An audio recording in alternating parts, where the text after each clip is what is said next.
Breaking news में बड़ी खबर आपको बता दें, बिहार के बाद अब यूपी में एसआईआर की प्रक्रिया शुरू हो गई है। चुनाव आयोग की ओर से यह ऐलान किया गया है कि 12 राज्यों में एसआईआर शुरू हुआ है, जिसमें एक नाम यूपी भी है।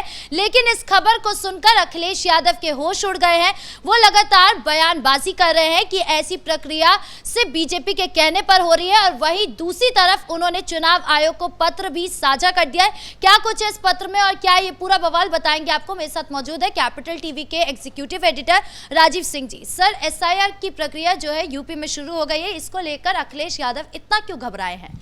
देखिए, क्योंकि मुझे लगता है कि अखिलेश यादव के जो प्रमाण पत्र हैं, जो सर्टिफिकेट्स हैं, एजुकेशन सर्टिफिकेट्स, उनकी जांच करनी जानी चाहिए। 9वीं फेल हैं तेजस्वी यादव, ये समझ में आता है, क्योंकि उनकी बातों से समझ में आता है। बट ये तो विदेश दुनिया, स्विट्जरलैंड, कहाँ कहाँ जाके पढ़ाई की है, ऑस्ट्रेलिया पढ़ाई की है, भगवान जाने उन्होंने पढ़ाई की है कि नहीं, गए अभी तक नहीं। लेकिन इनकी बातों से ये लगता है कि ये पढ़े होकर भी अनपढ़ हैं। अब ये देखिए, एसआईआर की जो प्रक्रिया स्टार्ट हुई है, उसमें अब मुझे जो लग रहा है, अब ये बर्क को फोन करेंगे, सांसद बर्क को फोन करेंगे, मौलाना तौकीर को फोन करेंगे, और ये भी मानिए अतीक अहमद के बेटे को भी फोन करेंगे, और मुख्तार अंसारी के परिवार को भी फ़ोन करेंगे। हो सकता है कि ये फ़ोन शहाबुद्दीन जो बिहार के हैं, सिवान के, उनके बेटे को भी फ़ोन कर दें। क्यों करेंगे फ़ोन? फ़ोन इसलिए करेंगे कि देखिए, एसआईआर पर कि हम डर किस चीज़ का है। इन लोगों ने ये प्रोपेगेंडा, ये नैरेटिव सेट करने की कोशिश की है कि मुसलमानों का वोट काटा जा रहा है जी। और डेमोग्राफी चेंज करने का आरोप किसके ऊपर लगता है? इनके ऊपर। किसके बारे में कहा जाता है कि बांग्लादेशियों, नेपालियों को लाके आप यहाँ पहले बैठाते हैं, टेम्प्रोरी टेंट बनाते हैं, उसमें वो खाना पीना, रहना, सोना, सारी व्यवस्था करते हैं मस्त। उसके बाद धीरे धीरे अपने जो शासन काल में खास तौर पर देखा जाए, जिस तरह का आरोप लगते हैं, आप उन अधिकारियों को अपने पाले में लेकर और वोटर आईडी कार्ड बनवाते हैं, आधार कार्ड बनवाते हैं, और अब सब कुछ बन गया है। और अब चुनाव आयोग उन घुसपैठियों को बाहर करना चाह रही है, जैसे कि महाराष्ट्र में किया गया, जैसे कि बिहार में किया गया। तो अब इनको ये लग रहा है कि यार, जो मैंने वर्षों से अपने शासनकाल में किस तरह से सब कुछ किया, सेटिंग की, नैरेटिव सेट किया, अब वो सब मटिया मेट हो जाएगा। और योगी सरकार चूँकि 2 बार से सत्ता में है, हाल फिलहाल में अभी कोई कुछ वर्षों में चांस लग नहीं रहा अखिलेश का, तो घबराए हुए हैं कि वो जो मैंने पूरा का पूरा मैटर सेट किया था, अब्दुल को, खलीक को, दुनिया को, अब वो कैसे फिर दोबारा सेट कर पाऊंगा? सत्ता में तो रहूँगा ही नहीं। और बयान भी तो दे रहे हैं ना कि भाई शिवपाल जी का नाम इसलिए नहीं है बिहार चुनाव वाले प्रचार में, हेलीकॉप्टर, हाँ, क्योंकि हेलीकॉप्टर कम पड़ रहा है। ये बता रहे हैं कि एक हेलीकॉप्टर से हो जाएंगे, एक हम जाएंगे, संसाधन कम है, लोग चंदे देते नहीं, और मैं सत्ता में नहीं, ये भी बोल रहे हैं। मतलब सत्ता में होते तो खूब लूटते, अरबों लूटते, और उसके बाद तो 50 हेलीकॉप्टर होते, तब शिवपाल चाचा को भेज देते और खुद अपने हेलीकॉप्टर जाते हैं। ये समाजवादी है राधिका, और ये समाजवाद इनका हेलीकॉप्टर से उड़ता है। ऐसे ही जैसे कि सामाजिक न्याय इस समय उड़ रहा है बिहार में तेजस्वी यादव का। शर्म आनी चाहिए इन लोगों को, जिस समाजवाद की बात करते हैं, उस समाजवादी विचारधारा को कर्पूरी ठाकुर से क्यों नहीं लिया, लोहिया से क्यों नहीं लिया, गांधी से क्यों नहीं लिया, अंबेडकर से क्यों नहीं लिया। और आप एसआईआर के उस पर बिफर रहे हैं। मोदी जी करा रहे हैं एसआईआर, योगी जी करा रहे हैं, और उनके कहने पे एसआईआर होता है। संवैधानिक संस्थाओं में विश्वास ही नहीं इन लोगों का। और राहुल गांधी हैं, लाल ऊपर संविधान लिखा हुआ ऐसे चिपकाए रहते हैं, और उसके अंदर विश्वास करेंगे आप? कोई पेज नहीं, कहीं कुछ नहीं, संविधान विश्वास ही नहीं है संविधान को लेके। तो संविधान का वहाँ प्रस्तावना लिखा हुआ है, वहाँ अनुसूची लिखी हुई है, अनुच्छेद लिखा हुआ है, नहीं, पूरा प्लेन था ऊपर से, बस करके लो, पकड़ लो। कोई हमको भारतीय संविधान से मतलब थोड़ी, हम तो लोकतंत्र पर ही हमला करते हैं, हम तो अपने देश पर ही हमला करते हैं। जैसे विदेश गए, कीड़ा काट लेता है और संविधान दिखाते हैं ये लोग। इनको सुप्रीम कोर्ट में माफ़ी मांगते हैं, सुप्रीम कोर्ट में भी विश्वास नहीं इनको, चुनाव आयोग पर विश्वास ही नहीं है। अरे भाई, ये संवैधानिक संस्थाएं हैं। टीएन सेशन आपके गोद में खेलते थे, कांग्रेसियों गोद में खेलते थे, भाजपा गोद में नहीं खेलते थे। तो ये देखिए, मैं इसीलिए कह रहा हूं कि अब वर्ग के माध्यम से मामला को बिगाड़ेंगे लोग, दंगे भड़काएंगे, तौकीर के मामले से भड़काएंगे, अतीक के मामले से अतीक अहमद के मामले से भी वो करेंगे। किसका सांसद था, किसके नेता थे ये लोग? आप देखिए, ये चारों पांचों की जो मैं नाम ले रहा हूँ, चाहे साबुद्दीन बिहार की भी नाम ले रहा हूँ, ये किसके कौन है? तेजस्वी यादव के यहाँ जाते हैं ना प्रचार करने। योगी जी थोड़ी जाते हैं प्रचार करने तेजस्वी यादव के साथ, मोदी जी जाते हैं। अतीक अहमद का जब कौन जाके वहाँ आखिरी समय में पूरा का पूरा भीड़ किसका था? आप लोग इन सभी चीज जाते हैं और भाग लेते हैं इन लोगों के कार्यक्रम में।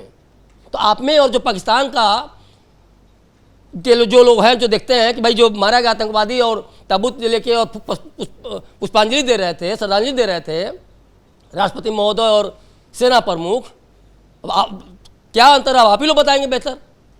तो देखिए, अखिलेश यादव ने ना चुनाव आयोग को एक पत्र लिखा जहां पर उन्होंने कहा कि चुनाव की जो ये प्रक्रिया हो रही है उसमें पीडीए के कार्यकर्ता होने चाहिए, पीडीए के कर्मचारी होने चाहिए, इस तरीके की उन्होंने बात कही है। उन्होंने ये भी कहा है कि बीजेपी नहीं होनी, मतलब बीजेपी हर बार अपने लोगों को बिठा देती है और पूरी प्रक्रिया उसी में पूरी कर देती है और उनके लोग जीत जाते हैं, हर बार यही होता है और इस बार वो नहीं होना देना चाहते, इसीलिए इस तरीके का पत्र लिखा गया है। अब आपको क्या लगता है कि ये पत्र कुछ काम करेगा?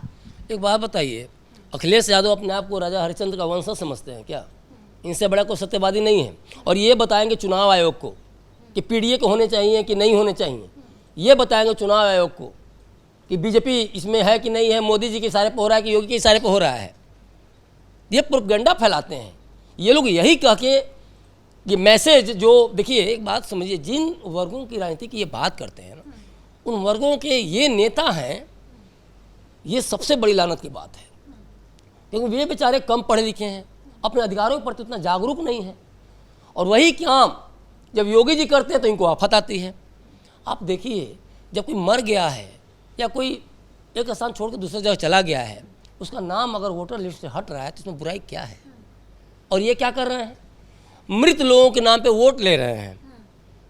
अब्दुल के यहाँ मिलते हैं 50 वोटर, किसी श्याम के यहाँ, किसी राहुल के यहाँ और किसी राजीव के यहाँ नहीं मिलते हैं। और आपको पता है बांग्लादेशियों का नाम क्यों आता है? क्योंकि उधर पश्चिम बंगाल से घुसाया जाता है, उधर पहले जो सरकारें थी असम तो वहाँ से घुसाया गया। आज असम क्यों काँप रहा है? इसीलिए काँप रहा है कि आपने भारत की डेमोग्राफी को चेंज करने के लिए कुछ भी बाकी नहीं छोड़ा। कश्मीर में 40-42 साल से महिलाएं पड़ी हुई थी, खदेड़ा गया जब तो रो रही थी, यहाँ रहेंगी और यहाँ का भी मजा लेंगी और वहाँ का पाकिस्तान का भी मजा लेंगी, नौकरी में, स्वास्थ्य में, एवरीथिंग। राशन यहाँ का चाहिए और गुणगान गाएंगी पाकिस्तान की, यहाँ रहेंगे और बांग्लादेशी होके यहाँ की सरकार तय करेंगे उत्तर प्रदेश में, अखिलेश यादव जिताएंगे। यही आफत है। तो आपने जो आपका ट्विटर पे लिख देने से दलितों के फेवर में न्याय हो जा रहा है। आप लंदन में बैठ के ट्वीट करते हैं, उधर से हो गया पीडीए, पिछड़ा दलित अल्पसंख्यक, कितना पिछड़ों को आप लोगों ने आगे बढ़ाया है। पूरा लालू के समय पूरा बिहार और अखिलेश के समय में पूरा उत्तर प्रदेश। मतलब घुसपैठियों के नाम कट जाएंगे, इसीलिए अखिलेश यादव इतना ज्यादा परेशान है। घुसपैठियों के नाम नहीं कटेंगे, उनके वोटरों के नाम कटेंगे। अब आप समझ लीजिए उनके वोटर कौन है। भारत कोई रहमान है ना, भारत कोई नवाजुद्दीन है, उससे हमें कोई आपत्ति नहीं है, आपत्ति अखिलेश को भी नहीं है। आपत्ति है कि जिनको इन लोगों ने सेट किया था उनके नाम कट जाएंगे तो वोट कहाँ से आएंगे? काम किए होते तो ये नौबत नहीं आई होती सोचने की, लेकिन काम से कभी साबका नहीं रहा। घोटालों पे घोटाले, टोटी चोर का भी आरोप लगता है इनके ऊपर, तो यही सब करना रह गया है। तो इसीलिए ये अब परेशान है कि भाई आप जिस अतीक अहमद को लेके, देखिए हम लोग इलाहाबाद में रहे हैं, मीरापुर में किस तरह से अतीक अहमद का आतंक था हमने देखा है काफ़ी करीब से, कैसे लड़कियों को अगवा करके और क्या किया जाता था छुपा नहीं है। लेकिन समर्थन उन्हीं लोगों को, मुख्तार अंसारी मसीहा था, अतीक अहमद मसीहा था, लेकिन बड़े बिफरे क्योंकि वोट बैंक है ना। और आप उन मुसलमानों को बदलाते हैं, उन मुसलमानों को भी कहीं ना कहीं बदनाम करते हैं कि मुसलमान इन्हीं चीज़ों का सपोर्ट करते हैं। नहीं, भाजपा का डर दिखाकर आपने मुसलमानों को मुख्य धारा से जोड़ने ही नहीं दिया, उनको रोजगार से, स्वास्थ्य से, शिक्षा से जोड़ने नहीं दिया, क्योंकि अगर वो जागरूक हो जाते तो आपको वोट नहीं देते। वो वोट उसे देते जो उसको मुख्य धारा में, जो अपने समाज की मुख्य धारा में ला रहा है, जो उनकी शिक्षा की सोच रहा है, जो उनके बच्चों के हाथ में रोजगार दे रहा है, जो उनके बूढ़ों के हाथ में पेंशन दे रहा है, जो उनके महिलाओं को स्वावलंबी बना रहा है या फिर आत्मनिर्भर बना रहा है। तो यही डर है जिसके चलते वो लगातार SIR को लेकर भड़के हुए हैं कि भाई बिहार में तो देख ही रहे हैं हार तेजस्वी का, और जैसे ही SIR होगा ये कुछ जो बांग्लादेशी घुसपैठियों के नाम हटेंगे तो इनका भी हाल वही होगा। उम्र तो बढ़ रही है, तो ये बहुत जरूरी है SIR। और देखिए ये पूरा का पूरा संवैधानिक हितों का मामला है। यहाँ मोदी योगी के नाम घसीटने से सिर्फ इसलिए कि भाई मोदी योगी की जो पॉपुलैरिटी है उसको वो किल करें और वो किस तरह से नैरेटिव सेट करके गुमराह करके जनता को और अपना एजेंडा सेट करके किस तरह से वोट हासिल करें चुनाव में। जी, इस मुद्दे पर ज्यादा जानकारियों के लिए आपका बहुत बहुत धन्यवाद। तो कुल मिलाकर एक तरफ जहां अखिलेश यादव ने SIR की प्रक्रिया पर सवाल उठाए, तो वहीं दूसरी तरफ कांग्रेस से भी प्रियंका वाड्रा ने कहा था कि बीजेपी कठपुतली की तरह इस्तेमाल कर रही है चुनाव आयोग का। हालांकि उसको लेकर भी पलटवार किया गया बीजेपी की ओर से, लेकिन अब इस पूरे मामले में आगे क्या कुछ होता है ये देखने वाली बात होगी। ब्रेकिंग न्यूज में इतना ही। कैमरा पर्सन राजकुमार के साथ मैं राधिका राज।